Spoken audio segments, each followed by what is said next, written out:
कितना ही आप प्रयास कर लो। अब आप अपनी भक्ति के इस हृदय चित्त से विचार करिएगा कि कल कथा में चल रहा था कि ग्रंथ, संत और भगवान।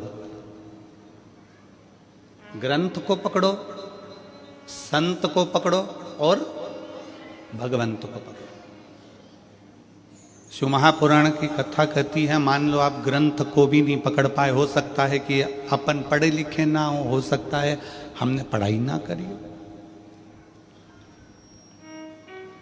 हम शिक्षित ना हो।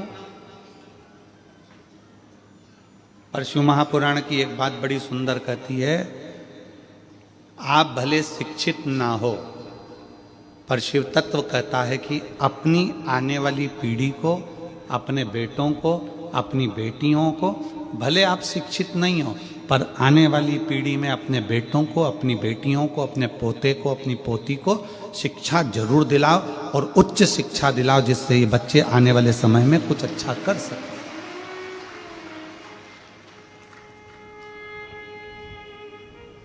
आज अच्छी शिक्षा की हर व्यक्ति को जरूरत है।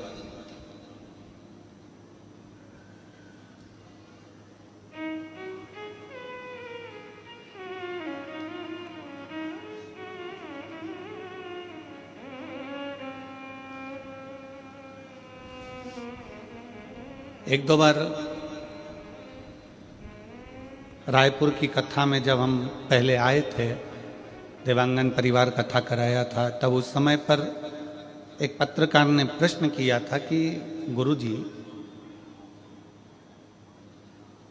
जब गवर्नमेंट शिक्षा इतनी दे रही है, गवर्नमेंट शिक्षा के प्रति इतनी जागरूक हुई है, तो फिर आपकी विठले सेवा समिति क्यों इन बच्चों को पढ़ाने के लिए अग्रता रखती है, क्यों इनकी फीस जमा करती है, क्यों इनको पढ़ाती है?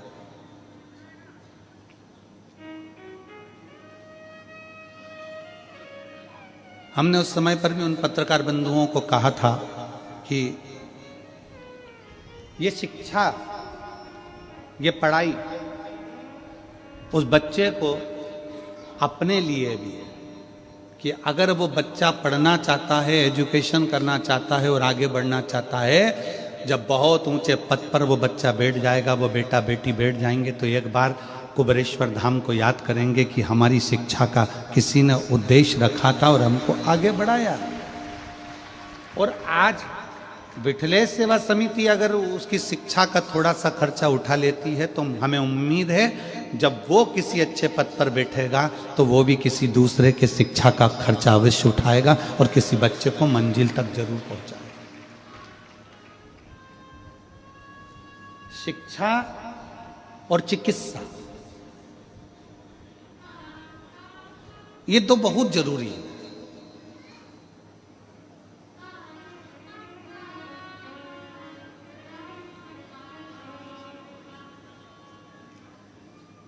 और हमारा तो निवेदन है पूरे भारत सरकार से, माननीय राष्ट्रपति महोदय जी से, माननीय प्रधानमंत्री महोदय जी से, माननीय मुख्यमंत्री महोदय जी से, माननीय क्षेत्रीय सांसद महोदय जी से, माननीय विधायक महोदय जी से, अध्यक्ष महोदय जी से, जितने ऊंचे ऊंचे पद पर जो बैठे हैं उन सब से निवेदन है कि अपने क्षेत्र में रोड बने ना बने, अपने क्षेत्र में नाली बने ना बने, पर अपने क्षेत्र में अच्छे स्कूल और अच्छे हॉस्पिटल बनना जरूरी है।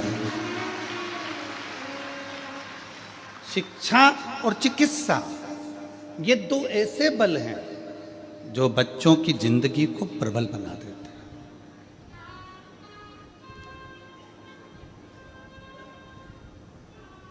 मेरी जीजियों, आप भले छोटे से गांव हाले कोसा में रहते हो, छुरिया में रहते हो, या और छोटे से छोटे गांव में रहते हो, आप भले पढ़े ना हो, आपके माता पिता ने भले आपको पढ़ाया लिखाया नहीं हो, भले आप कुछ भी नहीं जानते हो, पर इस व्यासपीठ के सामने से संकल्प लेकर जाना कि मैं अपने बेटा बेटी को खूब पढ़ाऊंगा और खूब पढ़ाऊंगी, जिससे वो अपना नाम रोशन करे। हमारे बच्चे अच्छे पढ़े, उसकी शिक्षा अच्छी।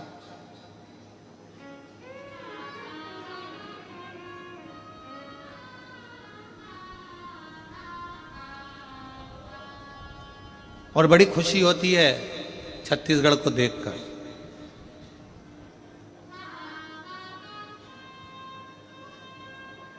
छत्तीसगढ़ को देखकर बड़ी खुशी होती है कि यहाँ छत्तीसगढ़ियाओं ने, ओरिजिनल छत्तीसगढ़ के निवासियों ने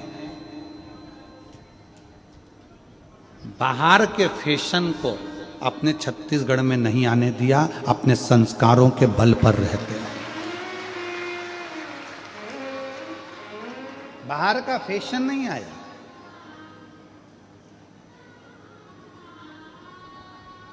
बाहर का भोजन और बाहर का फैशन ये व्यक्ति के क्षेत्र को बर्बाद कर देता है, प्रदेश को, देश को बर्बाद कर देता है। फैशन भी बर्बाद करता है और बाहर का भोजन भी बर्बाद करता है। आज क्यों इतनी बीमारियां फैल रही है? लीवर खराब हो गया, किडनी खराब हो गई, थायराइड हो गया, शुगर हो गई, कहीं बीपी हो गया, कहीं आंखों से दिखना कम हो गया, कहीं कानों से सुनना कम हो गया, कहीं ब्रेन हेमरेज हो रहा है, कहीं ब्रेन ट्यूमर हो रहा है, कहीं गांठें हो रही हैं। उसका कारण क्या है? हमारा खान पीन शुद्ध नहीं हो पा रहा। क्यों?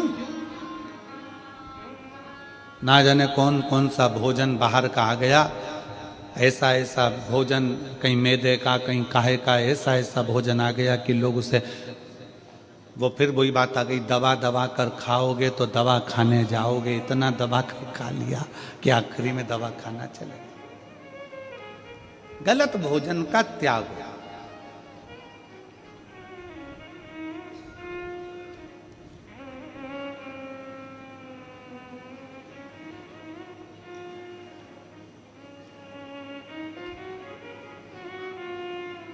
बॉर्डर पर आने वाले दुश्मनों को सैनिक रोक सकते हैं।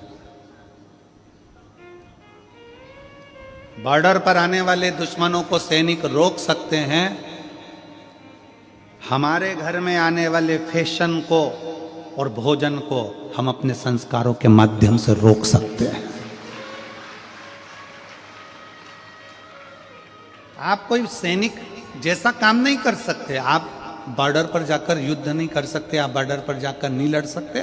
तो अपने घर में बॉर्डर जैसे सैनिक जैसा काम करो कि गलत फैशन हमारे घर में ना आए, गलत भोजन हमारे घर में ना आए। हम इस फैशन को भी दूर भगाएं जो गलत है, और गलत भोजन को भी दूर भगाएं, जिससे हमारे घर में संस्कारों के माध्यम से हमारे परिवार की रक्षा हो सके।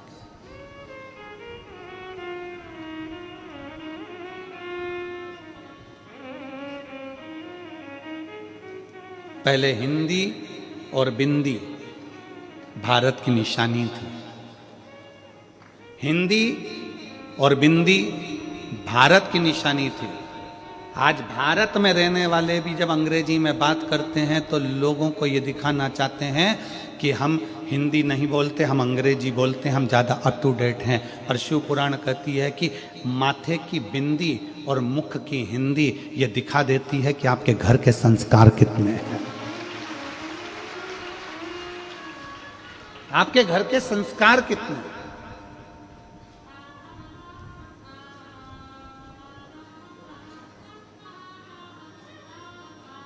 आप रोक सकते हो फैशन को आपके घर के संस्कारों से। सैनिक जैसे आप नहीं बन सकते कि आप बॉर्डर पर जाकर लड़ लो, बॉर्डर पर किसी को रोक दो। दुश्मनों को रोकने का काम सैनिक का है, और घर में गलत फैशन और गलत भोजन को रोकने का काम आपका, आपके संस्कारों का।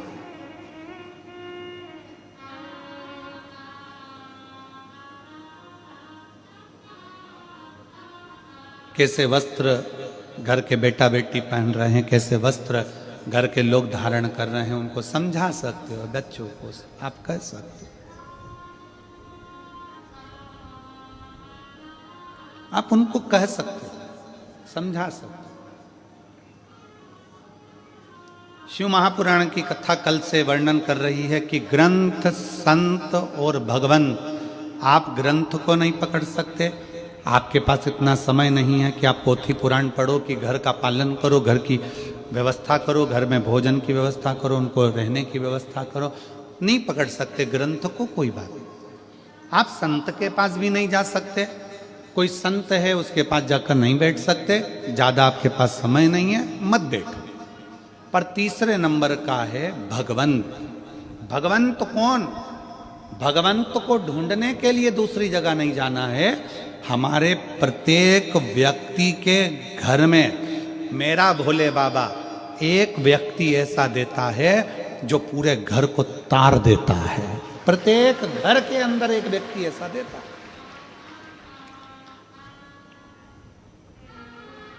अपने क्षेत्र में, अपनी कॉलोनी में, अपने मोहल्ले में, अपनी सोसाइटी में, अपने गांव में, अपने नगर में मेरा भगवान शंकर एक व्यक्ति ऐसा देता है जो पूरे गांव को, मोहल्ले को, क्षेत्र को, परिवार को पार लगा देता है। हम दिनेश जी साहू जी आपको इसके लिए धन्यवाद देंगे कि वास्तवता इतने छोटे से गांव को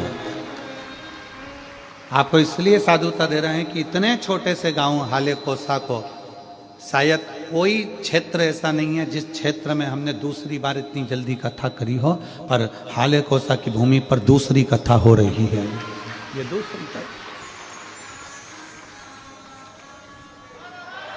ये क्षेत्र है।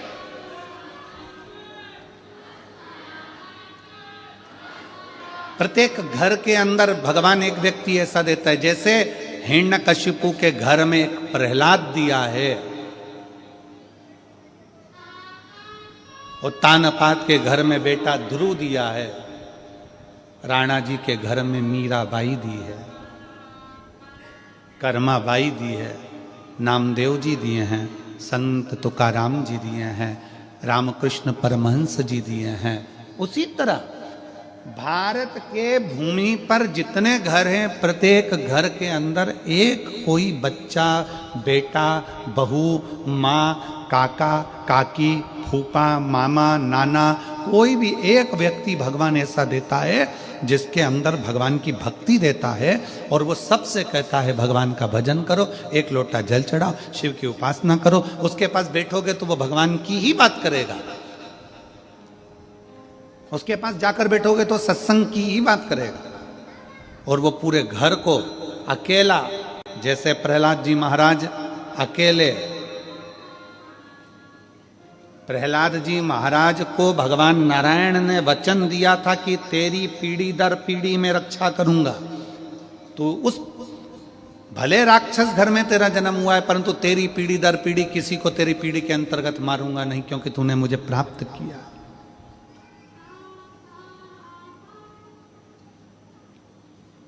कोई एक हमारे घर के अंदर, हमारे परिवार में कोई एक जन्म ले लेता है, वो पूरे घर को तार देता है, पूरे घर।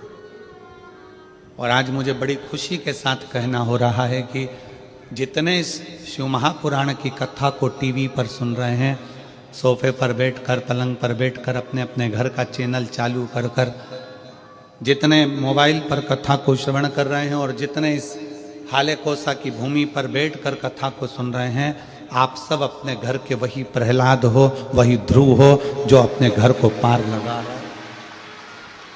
आप अपने घर के वही प्रहलाद हो, आप अपने घर के वही ध्रुव हो, आप अपने घर की वही कर्माबाई हो, अपने घर की वही मीराबाई हो जो पूरे घर को पार लगा रहे हैं।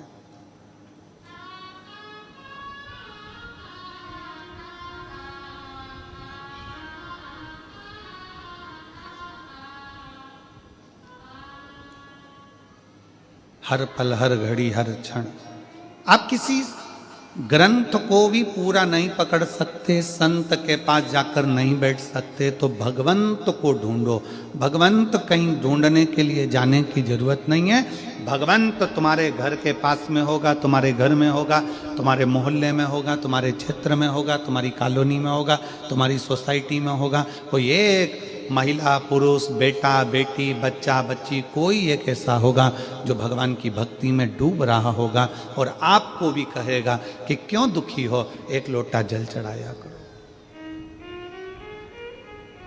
क्यों तकलीफ भोग रहे हो, भगवान शंकर की शरणागति में जाए।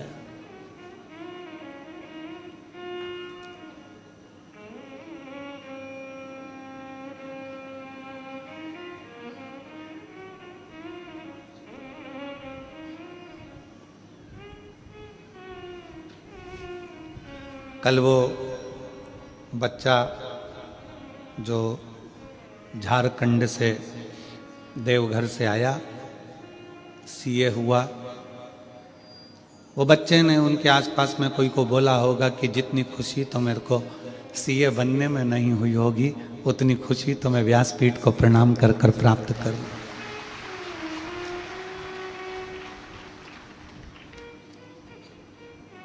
एक विश्वास आपके भीतर है ना,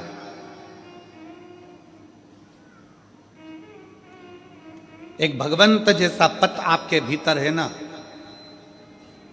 यहां पर जितनी बुजुर्ग मेरी माँ बैठी हैं ना, जितनी मेरी जीजियां बैठी हैं, जितनी मेरी नवयुवान बेटियां बहुएं बुजुर्ग माता हैं, जितने मेरे भाई, जितने मेरे बेटा, जितने यहां पर बैठे हुए हैं, वो अपने घर में एक बल देते हैं,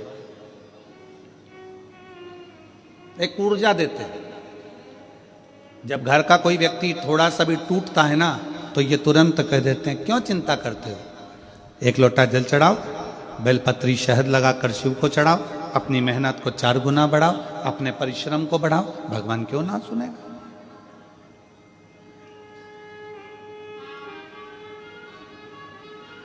आप किसी को बल दे रहे हो ना, ये दुनिया का सबसे बड़ा दान है, विश्वास दे देना।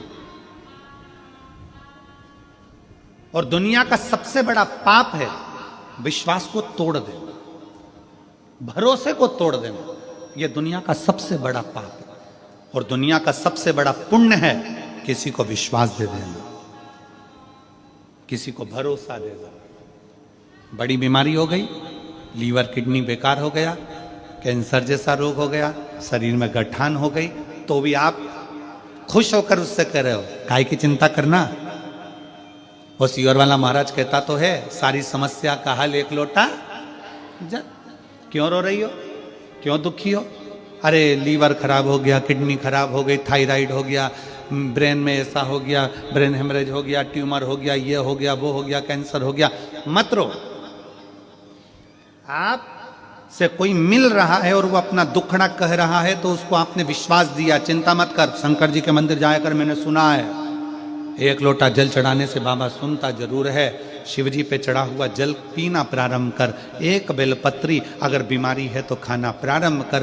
उसको कह दिया, उसको विश्वास हो गया कि अब मैं बच जाऊंगी। और ये पक्का है, जब तुम्हारे भीतर इंद्रियों में ये बात आ जाए कि अब मैं बच जाऊंगी, तो दुनिया में काल के पास में भी वो नहीं है कि तुम्हारे को मौत दे दे, वो भी तुम जीत सकते हो। विश्वास, भरोसा।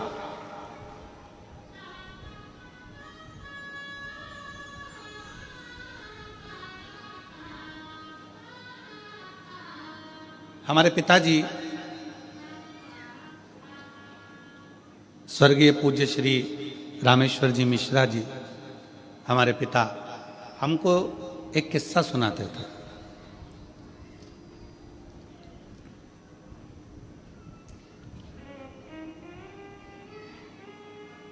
बाल्यावस्था में एक किस्सा उनका बड़ा प्रिय था, वो हमेशा कहते थे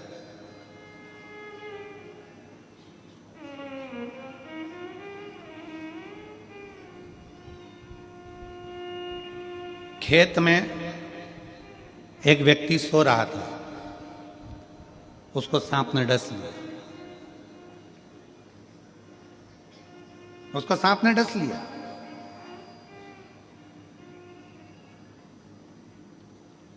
सांप डसा, उसके नेत्र खुल गए, उसने देख लिया सांप डस के जा रहा है। चिल्लाया जम के, पत्नी उड़ गई, पास में सोई थी, उसने देखा, उसने भी देख लिया कि सांप डसा। जम के पत्नी ने कपड़ा बांधा, पति ने कहा मुझे सांप डस गया। पत्नी कहती है क्यों मूर्खों की तरह बात करते हो, पागल हो गए, सांप डस गया। अरे मैंने देखा सांप डस के अभी गया, काला सांप था बहुत भयंकर। पत्नी कहती है वो तो मैंने काले कलर की रस्सी पटकी हुई थी तो वो घड़ी बना के रखी थी, कोई सांप में अपनी डसा, चलो सो जाओ। पति सो गया, पांव में दर्द हुआ, पत्नी ने पति को कॉन्फिडेंस दे दिया कि तुम्हें सांप ने नहीं डसा है, पति ने भी मान लिया कि मुझे सांप ने नहीं डसा। पत्नी ने नीम का काढ़ा बनाए पति को पिलाकर सवेरे पति काम पर लग गया, अपने कार्य में लग गया। 2 महीने हो गए, 2 महीने पति काम पर लगा रहा। 2 महीने बाद पत्नी ने ये बात अपने घर के लोगों को बता दी और घर के छोटे भाई ने अपने भाई को कह दिया, भैया भाभी ने तुमसे झूठ कहा था, पर सही बताए ना, 2 महीने पहले तुमको सांप ही काटा था। इतना तो सुना था और पति मर गया। पति मर गया। क्यों? जब बड़ी बीमारी आती है, रोग आता है, तकलीफ आती है, कष्ट आता है, दुख आता है, कर्जा बढ़ जाता है, बहुत टेंशन में जमीन जायदाद सब चली जाती है, तब व्यक्ति सोचता है कि मरना ही साधन है। पर कोई शिव महापुराण का कोई श्रोता अगर उसके पास जाता है तो उसको बल दे देता है, क्यों चिंता करते हैं, ऐसे कर्जे वर्जे तो भोलेनाथ यूं निपटा देता है, लोगों को जमीन पे से उठाकर आसमान तक छोड़ देता है। काय की चिंता करना।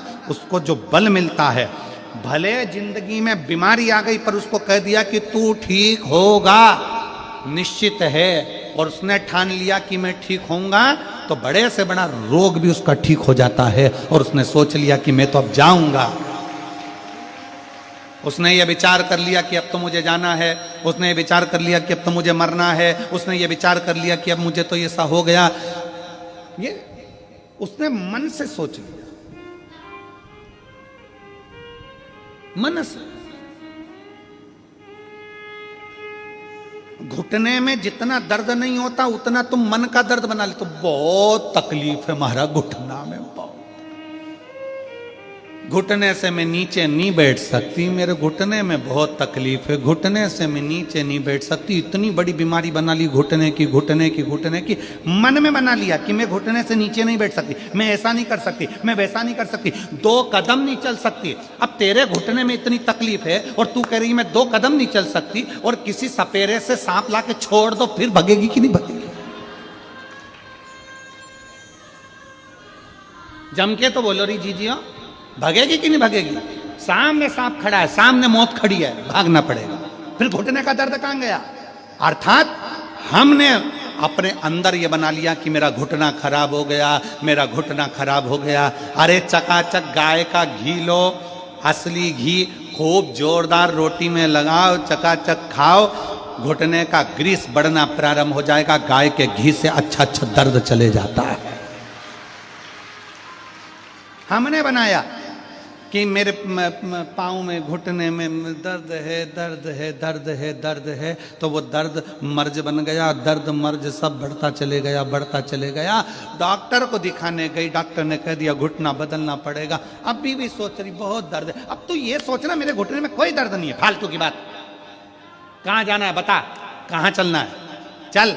हाले कोसा चलती हूँ कथा में, 1 किलोमीटर दूर गाड़ी छोड़ूंगी, पैदल चल के चलूंगी। और दम थी, मन में प्रबलता थी, पैदल पैदल कमर झुक रही है, बूढ़ी अवस्था है, फिर भी चली आ रही है। और एक बहू छोटी सी अवस्था की बच्चों को लेकर कितनी दूर है, चला नहीं जा रहा, और बूढ़ी माँ पैदल पैदल चली आ रही है। उसके अंदर बल है, उसने सोच लिया मेरे शरीर में कोई रोग नहीं, मेरे शरीर में कोई बीमारी नहीं, ठीक होंगी, होकर रहूंगी। आई, कथा कर तत्व ग्रहण करा, घर गई, इतने में उसको लगा आज मैं बिल्कुल ठीक हूं, क्योंकि उसने मन से सोच लिया कि मैं ठीक हूं और ठीक हो जाऊंगी। हमने बनाया है।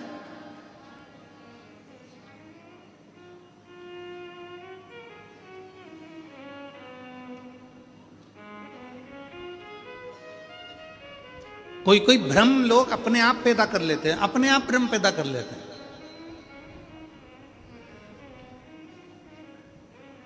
भजन होएगा, अपने आप भ्रम पैदा कर लिया। जैसे कोई भजन आया और लोग भ्रम पैदा कर लेते कि मेरे को अभी थोड़ी देर में मैं घूमने लगूंगी।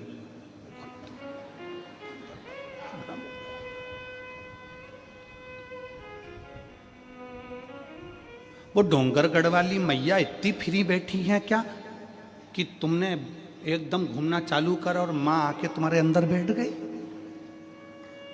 हनुमान जी इतने फ्री बैठे हैं क्या कि तुम्हारे अंदर आकर बैठ जाएंगे? देवता इतने फ्री बैठे हैं कि थोड़ी थोड़ी देर में तुम्हारे घर में, तुम्हारे अंदर आकर बैठ जाएंगे?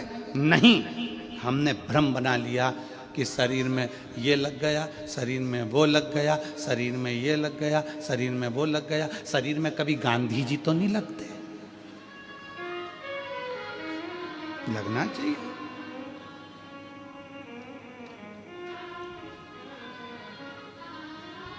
एक आध बार शरीर में गांधी जी लग जाए और क्या, बुरा मत देखो, बुरा मत, लाठी टेक के चलने लगे, वो कभी ना लगे। व्यर्थ। अपनी सोच को प्रबल बनाओ, अपने विचारों को प्रबल बनाओ। हम मना नहीं करेंगे कि माता जी नहीं आती, आती शरीर में, ऐसा नहीं है, उसकी तरंग आती है, पर हर जगह नहीं। जब माँ को याद किया जाए, वो कहते ना, बेटा जब पुकारे माँ को आना चाहिए, तब माँ आए। स्थान पर हम नहीं, ये नहीं कहेंगे कि नहीं आती माँ, आपको दर्शन नहीं देती या देवता नहीं आए, मना नहीं है, पर उसके आने से तुम्हारे जीवन में सुख आए। ब्रह्म नहीं, ब्रह्म।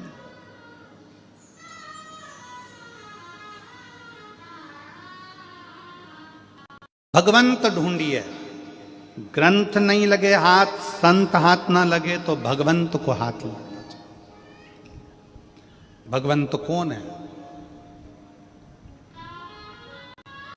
भगवंत का लक्षण क्या? भगवंत का सबसे बड़ा लक्षण है ना काहू से दोस्ती, ना काहू से बैर। भगवंत का सबसे बड़ा लक्षण है वो ज्यादा किसी से दोस्ती भी नहीं, ज्यादा किसी से बैर भी नहीं, किसी से उसकी दुश्मनी नहीं है और किसी से उसकी दोस्ती नहीं। जो मिला उसको गले लगा लिया। वो एक हमारे सनातन धर्म में एक बहुत सुंदर सी लाइन गुनगुनाते हो ना, ज्योत से ज्योत जगाते चलो और प्रेम की गंगा।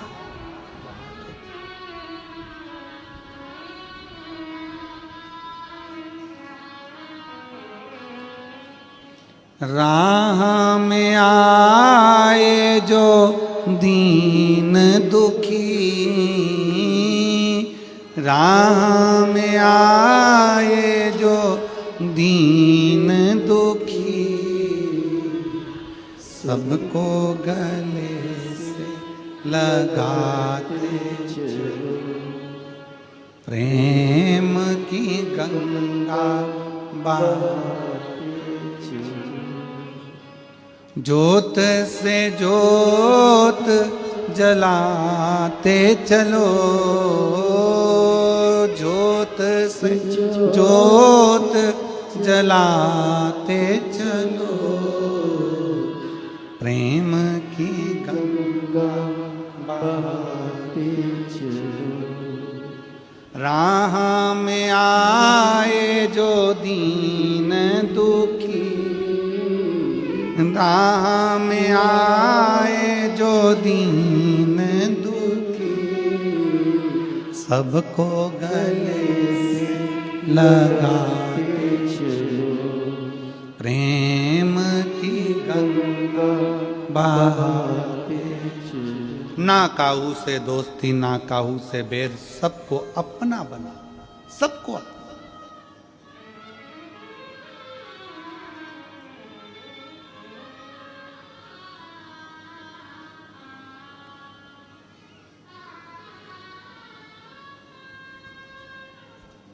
सास कहती है बहू बुरी है तो लाई काय को?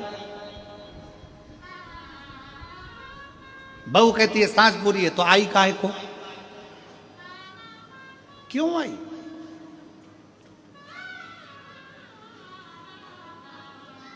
अपनी बड़ाई और पड़ोसी की लड़ाई अगर किसी को अच्छी लगती है तो समझ लेना कि वो बर्बाद होकर ही रहेगा।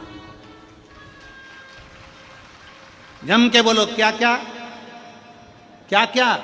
अपनी बड़ाई और पड़ोसी के घर की लड़ाई अगर तुम्हें अच्छी लग रही है तो समझ लेना कि एक दिन तुम बर्बाद होकर रहोगे।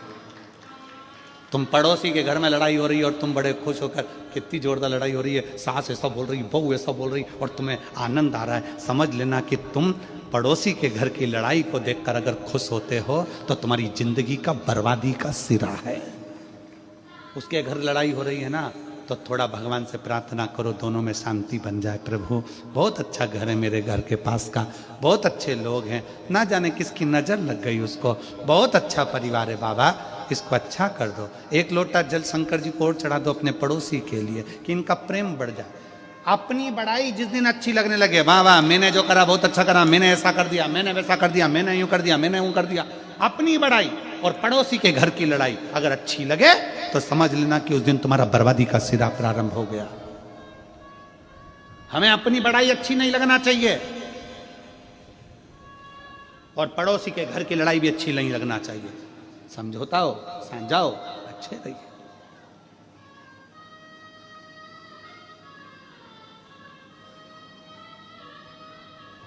सास कह दे मेरी बहू बुरी है तो हम कहते हैं लाई काय को, और कोई कह दे कि मेरी सास बुरी है तो तू आई काय को। ना सास बुरी है ना बहू बुरी है, दोनों बुरी नहीं है। सास अगर बहू बुरी होती तो सास 25-50 हजार रुपये, 1-2 लाख रुपए खर्च करके 5-7 लाख रुपए खर्च कर कर शादी नहीं करती, अपने सोने के जेवर बहू को नहीं दे देती।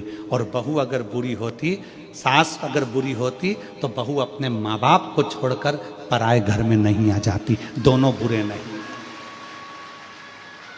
दोनों बुरे नहीं है, ना सास बुरी है ना बहू बुरी है। तो बुरा क्या है? सियोर वाला महाराज बुरा है क्या?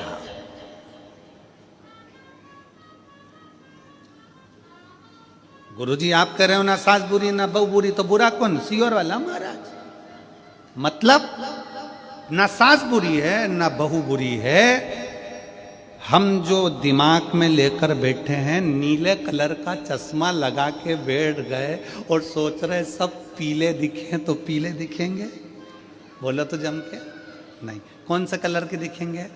नीले। लाल कलर का चश्मा लगाया तो सब जम के बोलो जरा लाल दिखेंगे, काला लगाया तो काला दिखेंगे। सास ने जो चश्मा अपनी आंखों में चढ़ा लिया बहू के प्रति कि मेरी बहू ऐसी है, और चश्मा चढ़ गया उसके आंखों पर, उसके परिवार वालों ने चढ़ा दिया तुम्हारी बहू ऐसी, तुम्हारी बहू ऐसी, वो बहू ऐसी, वो बहू ऐसी, उसने चश्मा लगा लिया अपनी आंखों में, लेंस ऐसा लगा लिया कि वो बहू बुरी दिखने लगी, जो अच्छी दिखती थी वो बेकार दिखने लगी। बहू ने चश्मा चढ़ा लिया अपनी आंखों पर कि सास बुरी, तो वो बुरी दिखने लगी। अपने चश्मे को चेंज करिए, अपने चश्मे को बदलो।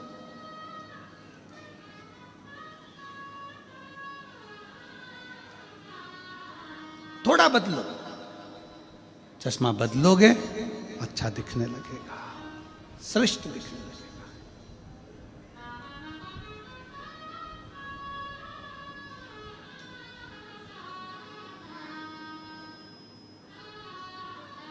सास और बहू में एक बड़ा अंतर है।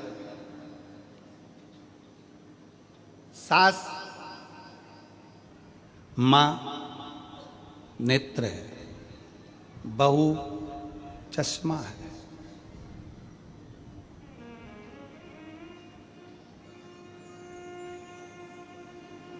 आंखों से अगर थोड़ा सा भी कमजोर दिखेगा तो चश्मे को साफ करोगे कि आंख साफ करोगे?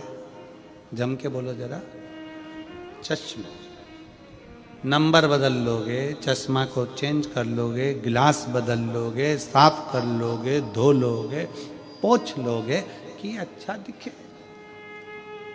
अच्छा नजर आए।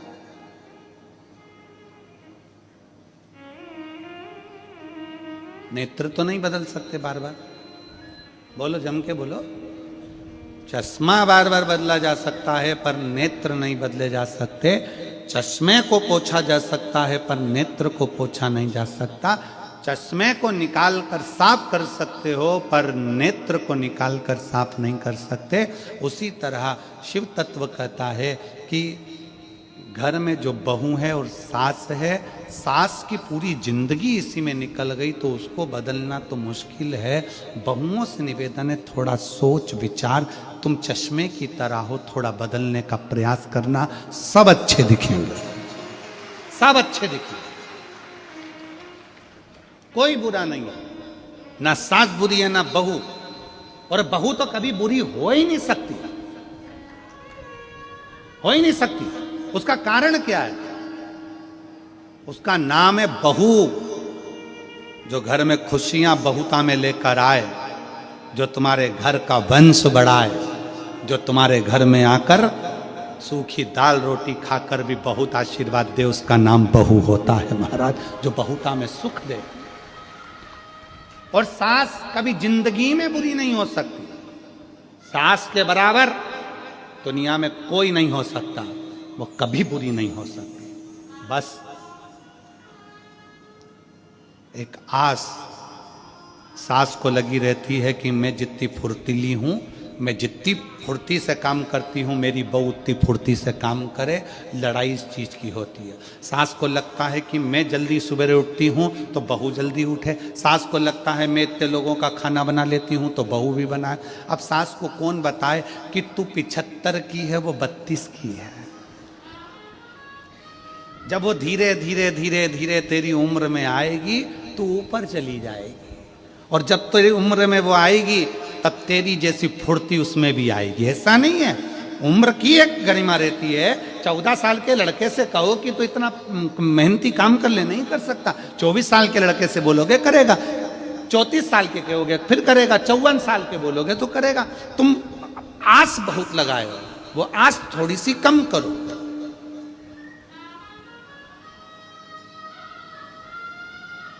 किसी को भरोसा दीजिए, विश्वास दीजिए, पर भरोसा तोड़िए नहीं। दुनिया में सबसे बड़ा दान है, अभी कथा में कहा था, तो वो विश्वास का दान है, भरोसे का दान है। चिंता मत करना, बाबा बैठा है। ये शिव महापुराण की कथा करती क्या है? आप लोगों को भरोसा पैदा करती है आपके दिल में। सारी समस्या का हल श्री शिवाय नमस्तुभ्यम बोल बम का नारा है। थोड़ी मेहनत हाथ की, बाकी कृपा भोले नाथ की। कोई लेट बनता है, कोई जल्दी बनता है, शिव को जल चढ़ाने वाला एक दिन सेठ जरूर बनेगा। ये विश्वास तुम्हारे अंदर जागृत हो गया, भरोसा तुम्हारे भीतर जागृत हो गया। ये मेरा बुरा नहीं हो सकता। मैंने शंकर की कथा सुनी है, मैंने शिव महापुराण की कथा पंडाल में बैठकर सुनी है। मेरा बाबा मेरे घर में संतान देगा, सुख देगा, वैभव देगा, मेरा भरोसा। एक पत्र है,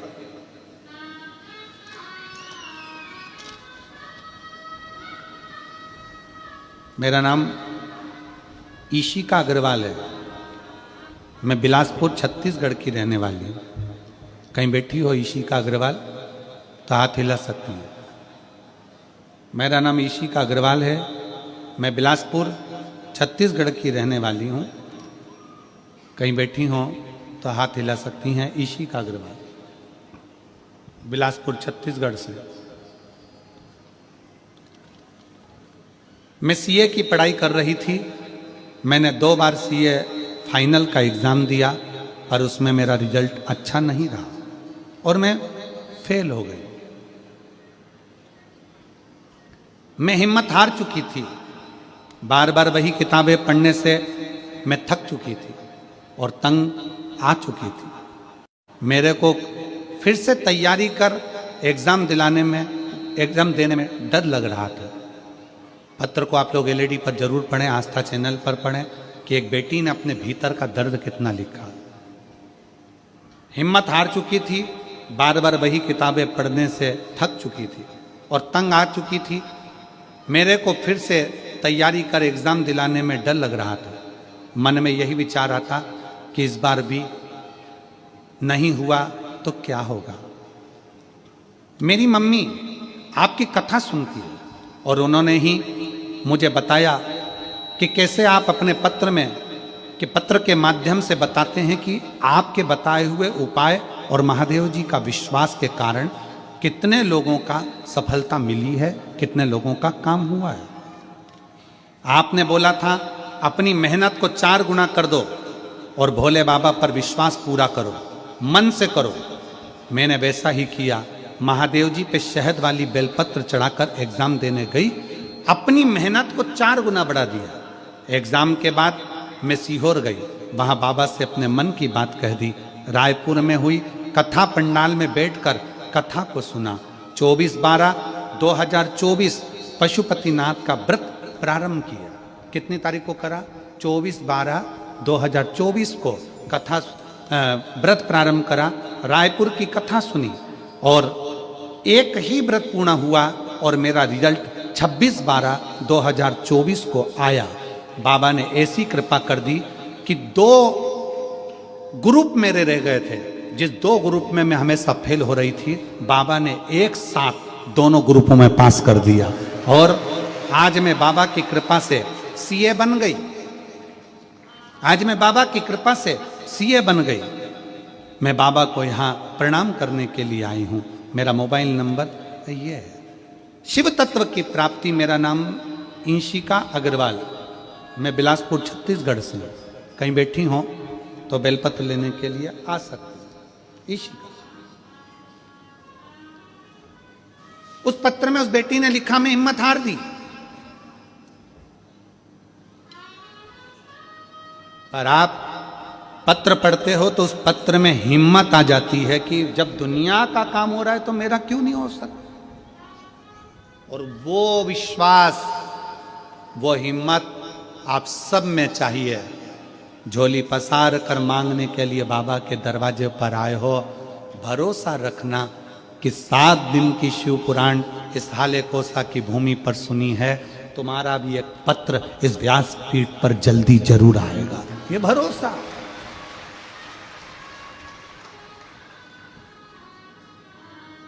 हम अपने विश्वास को ना तोड़ें।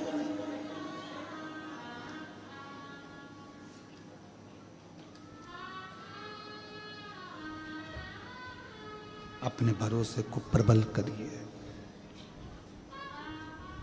और खाली ना जाता कोई दर से तुम्हारे, खाली ना जाता कोई दर से तुम्हारे। मैं भी खड़ी हूँ नन्ही बाहें पसारे, अपने हृदय से लगा लो, लगा लो, गिरा जा रहा हूँ, उठा लो, भोले अपने दर से अब तो ना टालो, गिरी जा रही हूँ, उठा लो। एक विश्वास अपने भीतर उत्पन्न करिए, भरोसा। 2 असुर हुए, एक का नाम था विदल, दूसरे का नाम था उत्पल।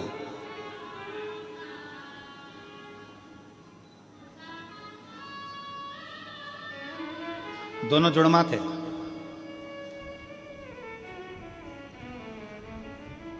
बाल्यावस्था थी। पूत के पांव पालने में नजर आने लगते हैं। व्यक्ति कैसा होगा ये उसको नजर आने लगता है।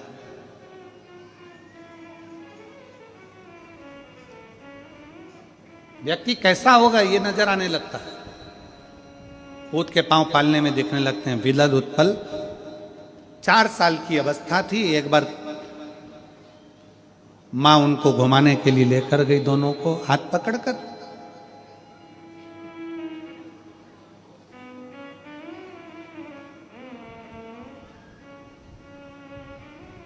छोटी सी अवस्था। एक सरोवर में पास में बच्चे खेल रहे थे।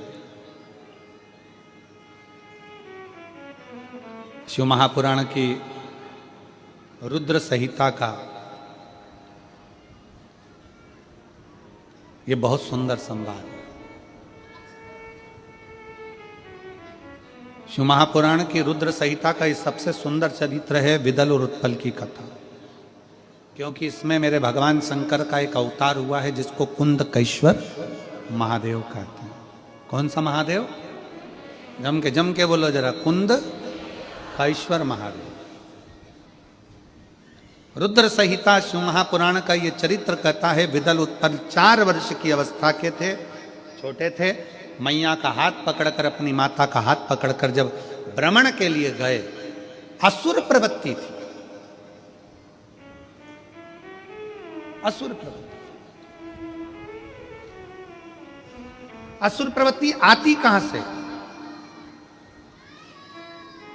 तुम्हारे घर में जन्म लेने वाला बच्चा धर्मात्मा होगा, पुण्यात्मा होगा, महात्मा होगा, संत होगा, साधु होगा, गुरु होगा, तपस्वी होगा, साधक होगा, उपासक होगा, क्या बनेगा ये आपके ऊपर निर्भर करता है।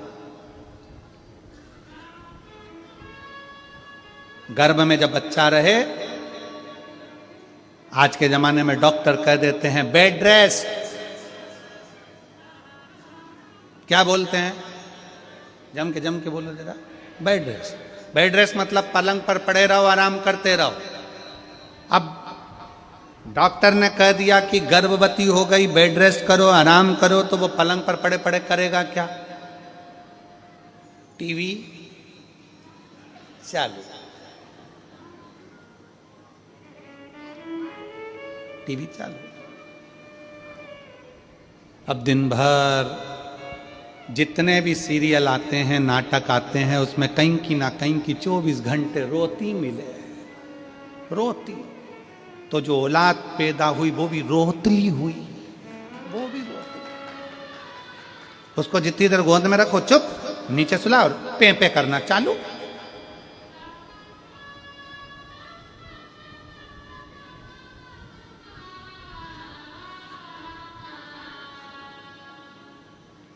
अब गर्भ में तुमने बच्चा, गर्भ में टीवी खोलकर तुम क्या सुन रहे हो, क्या देख रहे हो, मोबाइल पर क्या देख रहे हो, क्या सुन रहे हो? दिन भर टीवी पर तुमने डोरेमोन देखा, इसलिए औलाद भी डोरेमोन जैसी पैदा हुई।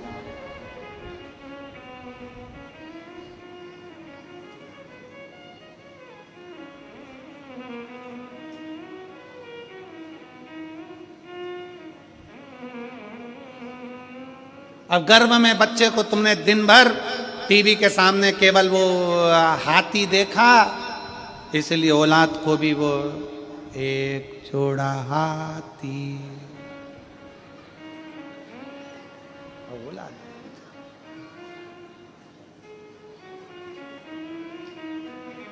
तुमने जो देखा है वो तुम्हारी औलाद की दृष्टि में। तुम क्या देख रहे हो, क्या कर रहे हो, तुम्हारे ऊपर निर्भर करता है तुम्हारा बेटा कैसा बनेगा।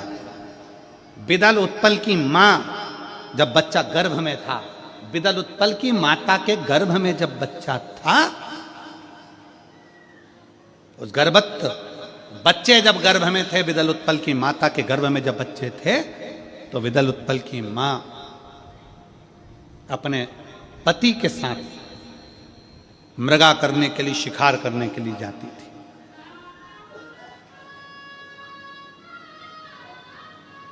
विदल उत्पल की मां शिकार के लिए जाती थी अपने पति के साथ।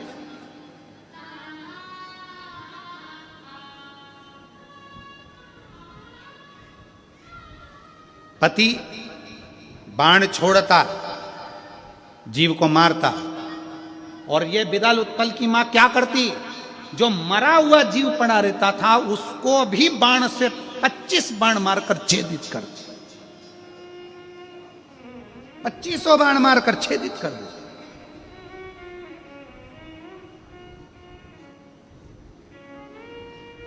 आपका संस्कार क्या कहता है आपके भीतर का? इसलिए शिव महापुराण की कथा कहती है जब बच्चा गर्भ में रहे, कई कई माताएं कह देती हैं गुरुजी हमने सुना है कि जब बच्चा गर्भ में रहे तो शंकर जी को एक लोटा जल नहीं चढ़ाना चाहिए, जब बच्चा गर्भ में रहे तो शंकर जी की पूजन नहीं करना चाहिए, हमने सुना है कि शंकर जी का पाठ नहीं करना चाहिए, शंकर जी की पूजन नहीं करना चाहिए, शंकर जी पे चढ़ा जल नहीं पीना चाहिए, शंकर जी की पूजन नहीं करना चाहिए। हम तो ये पूछना चाहते हैं वो महाराज को पकड़ के लिया जिसने बताया कि गर्भ में जब बच्चा रहे तो शंकर की पूजन नहीं करना चाहिए। कौन से पुराण में लिखा, कौन से शास्त्र में लिखा, कौन से वेद में लिखा? शिव महापुराण की कथा कहती है जब बच्चा गर्भ में रहे तो रामायण की चौपाइयां पढ़िए, जब बच्चा गर्भ में रहे तो श्रीमद् भागवत पढ़िए, जब बच्चा गर्भ में रहे तो शिव पुराण पढ़िए, जब बच्चा गर्भ में रहे राम कृष्ण शिव सबकी आराधना करिए, भगवान की भक्ति में डूबने की आराधना करिए, भगवान की भक्ति करिए। हो सकता है औलाद भी भगवान की भक्ति करती हो जन्म।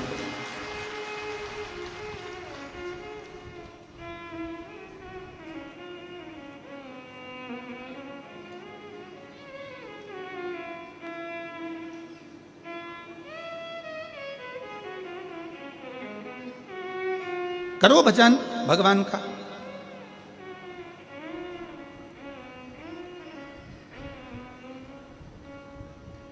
खूब भगवान का भजन करो। कोई कहते गर्भ में बच्चा है भगवान शंकर की पूजन नहीं करना चाहिए, ऐसा कहीं नहीं लिखा।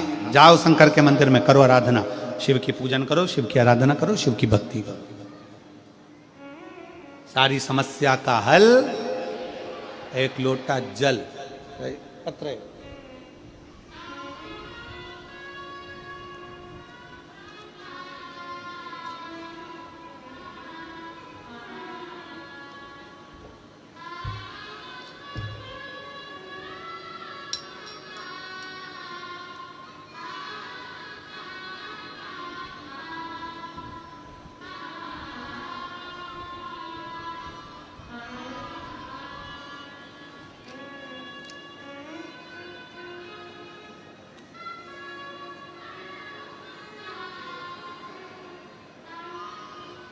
मेरा नाम पुष्पाबाई कंवर है, मेरे पति का नाम वीरेंद्र कंवर है। मेरा मोबाइल नंबर ये है, कहीं बैठे हो तो हाथ हिला सकते हैं। पुष्पाबाई कंवर